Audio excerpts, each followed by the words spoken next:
Les informations, bonsoir à tous. Au sommaire, le Bénin a enregistré dans la nuit du vendredi 14 au samedi 15 octobre 2022 une nouvelle attaque terroriste. Elle a eu lieu dans la commune de Karimama.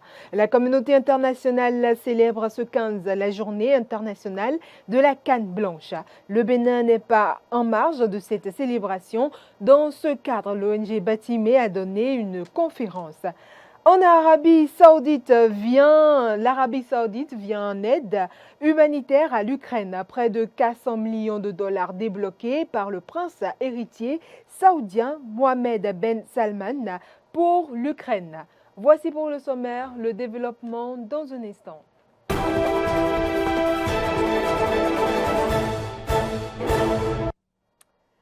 Bonsoir à toutes et à tous et merci de prendre le rendez-vous sur Eden TV. Nous ouvrons par cette brève. Des individus armés ont attaqué le commissariat de l'arrondissement de Birni-Lafia situé à 12 km de Karimama centre en venant de Malanville. Ils ont incendié le commissariat. L'attaque a eu lieu dans la nuit du 14 au 15 octobre 2022. D'après l'une de nos sources, aucune perte en vie humaine n'a été enregistrée. Le média rapporte que les assaillants ont dans un premier temps voulu descendre dans la ville de Karimama et piller la mairie et les symboles représentant l'autorité. Les forces de défense ont été informées du plan et ont préparé une riposte. Les assaillants ont donc changé de plan et ont effectué une descente dans l'arrondissement de Birni-Lafia. Là, ils ont attaqué et incendié le commissariat de police.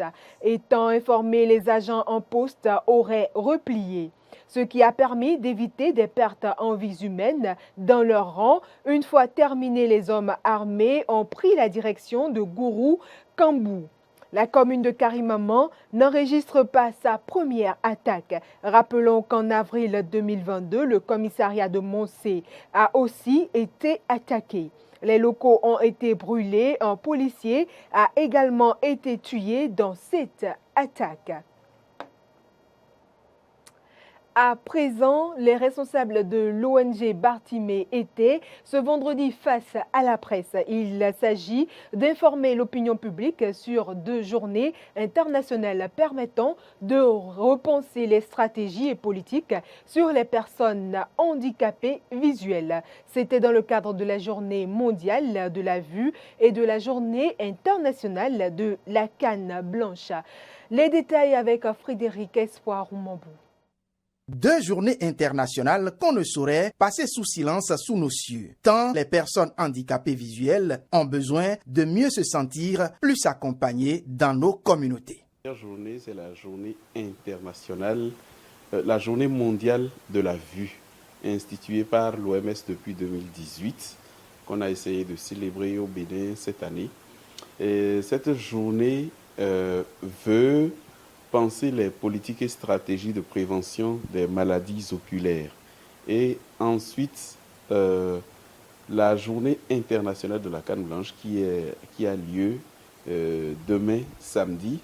Et en prélude à cette journée, nous avons organisé également cette conférence de presse pour attirer davantage l'attention des politiques et leaders sur la nécessité de prendre en compte la personne handicapée visuelle au sein de notre société que nous voulons juste. Et comme à son habitude depuis plusieurs années, l'ONG Batimé refuse de se taire et donc elle poursuit son travail de sensibilisation à propos des personnes handicapées visuelles. Vers cette manifestation, si on peut ainsi le dire, la journée internationale de la canne blanche à l'ONG Batimé, nous organisons des séances de sensibilisation surtout. Séances de sensibilisation de la canne blanche vers les écoles, que ce soit école primaire ou collège, aussi vers les parcs auto et moto, aussi vers les églises, et aussi sur les places publiques si l'occasion le permet, et sur les stations de radio, sur les médias, ça peut être la télé aussi. Donc, lancer un mot à l'adresse de ceux qui sont autour de nous, ceux que nous pouvons rencontrer un jour, et qui ne comprennent pas le concept du handicap, surtout du handicap visuel, et qui, sans le savoir même, sont en mesure de nous stigmatiser, de nous marginaliser. C'est d'ailleurs pourquoi le responsable chargé du suivi et de l'évaluation au sein de l'ONG revient ici sur le symbole que constitue la canne blanche. La canne blanche est ce symbole international de la cécité, mais reconnu depuis 1964 et dont la journée a été instituée pour être célébrée tous les 15 octobre.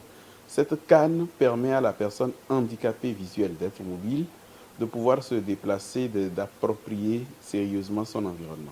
Tout homme bien portant étant un handicapé qui s'ignore, il convient de porter désormais un nouveau regard de sociabilisation sur les personnes handicapées en général et plus particulièrement sur les handicapés visuels.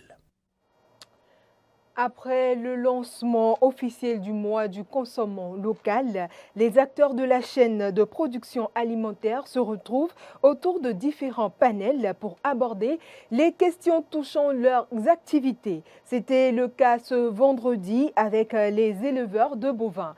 Les précisions dans cet élément de Stanislas Samoa. C'est un panel de discussion qui s'ouvre dans le prolongement des activités inscrites au programme du mois du consommant local. Les acteurs majeurs de la chaîne d'élevage échangent autour des questions cruciales, notamment les goulots d'étranglement à lever pour donner à ce secteur son plein essor. C'est avec les entrepreneurs, ceux qui veulent quand même prendre aussi part, c'est-à-dire faire marcher leurs entreprises au niveau de l'élevage aussi. Parce qu'il ne faut pas que ça soit seulement des entreprises qui sont occupées par d'autres choses. Aussi l'élevage, avec le boom qui veut se créer au Bénin, il faut que les entrepreneurs se positionnent. Donc nous avons essayé d'échanger avec eux pour leur dire qu'il y a des opportunités qui s'offrent au niveau de l'élevage aussi. Et nous pensons aussi que ce projet-là, avec ce qu'on est en train de voir, ça va créer des emplois. Parce qu'il faut faire les fourrages. Ces fourrages-là, si c'est fait, les jeunes qui n'ont pas accès à beaucoup de choses pourront le faire et vendre. Parce que vous avez vu aujourd'hui, le pâturage devient rare, mais il faut que les animaux trouvent à manger. Et dans ce cas-là, il faut produire. Et pour dire qu'il n'y a pas d'emploi, je pense qu'un jeune se met dedans et lui-même, il produit le fourrage et il essaie de garder quelques animaux.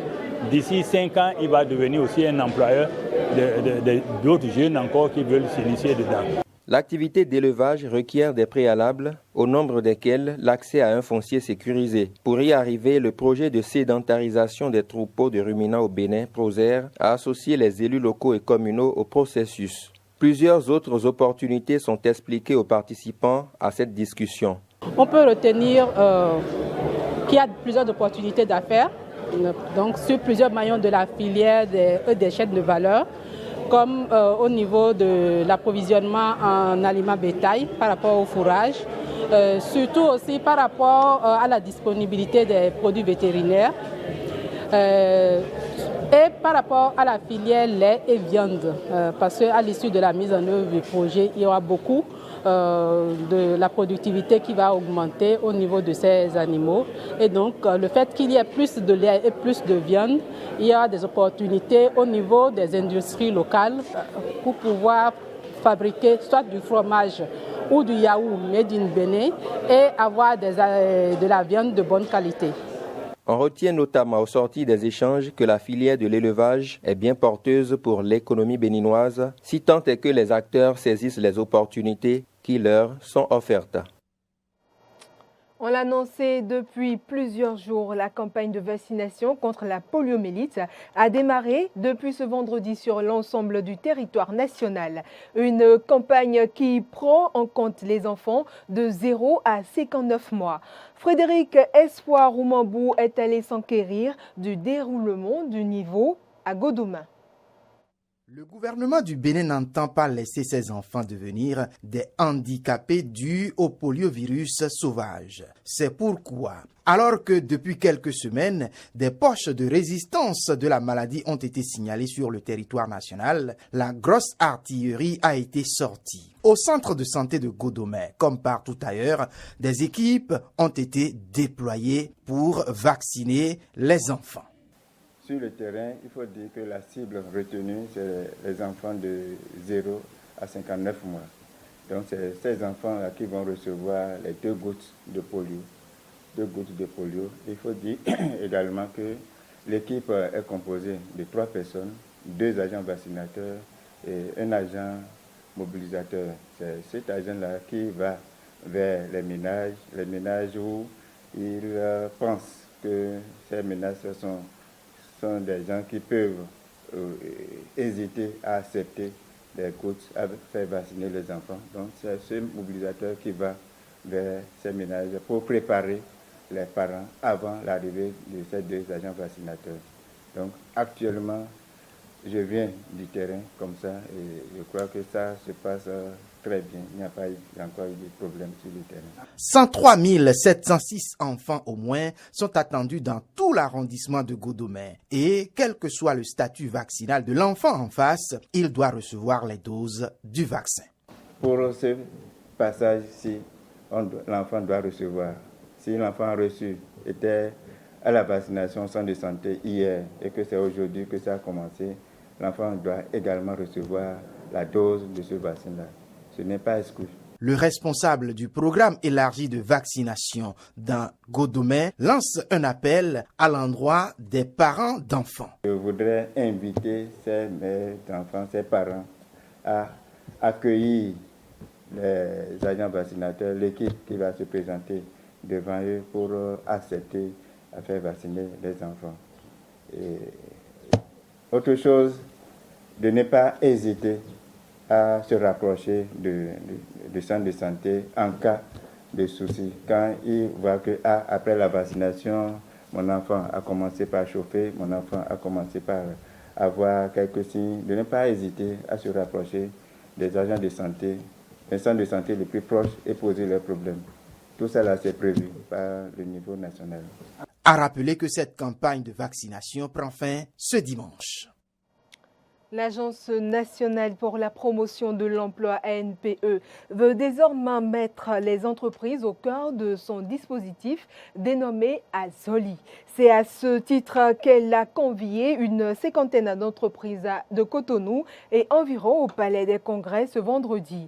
Les détails toujours avec Frédéric Essoir-Oumabou. Au Bénin, les entreprises sont souvent confrontées à la non-disponibilité de main-d'œuvre adéquate et qualifiée pour fonctionner. Dans le même temps, ils sont de milliers de jeunes à la recherche d'emploi. Et pour pallier à ce manque, le gouvernement béninois, par le biais de l'Agence nationale pour la promotion de l'emploi, a créé le dispositif Azoli. C'est pour mieux expliquer le dispositif aux entrepreneurs que cette rencontre a été initiée. Ce projet vise à régler 2 problèmes. Le premier, c'est bien entendu le chômage des jeunes qui touche autant les cadres que les agents d'exécution ou on va dire les personnes peu ou pas instruites. Résoudre ce problème donc de chômage et booster l'activité économique en aidant les opérateurs économiques dont la trésorerie ne permet pas toujours de recruter le personnel dont ils ont besoin pour grandir et pour faire évoluer leurs activités. C'est donc pour répondre à ces 2 objectifs et subsidiairement également pour permettre à ces jeunes à terme de pouvoir s'autonomiser que nous avons mis en place avec le soutien de la Banque mondiale et du gouvernement du Bénin ce nouveau projet d'inclusion des jeunes. Azoli est donc un dispositif qui est plein d'intérêt pour les entreprises. Bénéficier d'un appui conseil pour la prise en compte des normes environnementales et sociales au sein de votre entreprise. Améliorer la productivité de votre entreprise et également de mettre ou renforcer au sein de votre entreprise un dispositif de formation-apprentissage. D'ailleurs, certaines entreprises ayant déjà expérimenté le dispositif ont apporté leur témoignage au cours de cette séance. Ils viennent de faire juste 1 mois. 1 mois, donc nous sommes dans le 2e mois. Donc ça nous a beaucoup aidé parce que ça réduit un peu aussi les charges en matière de salaire qu'on aura à payer si c'était nous-mêmes qui allons payer de nos propres sous ces 28 ouvriers? Je pense que c'est, comme j'ai l'habitude de le dire, il y a des dispositifs, si ça n'existait pas, il fallait les inventer, les expérimenter pour pouvoir maintenant voir quelles mesures d'accompagnement pour améliorer la chose. Et là, le projet Azoli nous a accompagnés avec près de 113 personnes. Et à la fin, ils étaient déjà une soixantaine. Mais nous avons recruté, après les 6 mois de formation, nous avons recruté plus de 30 personnes que SIPA paie. Depuis juillet jusqu'à la date d'aujourd'hui, ils sont encore avec nous. Comme quoi, Azoli se veut non seulement l'avenir des jeunes peu ou pas instruits du Bénin, mais également le levier des entreprises béninoises.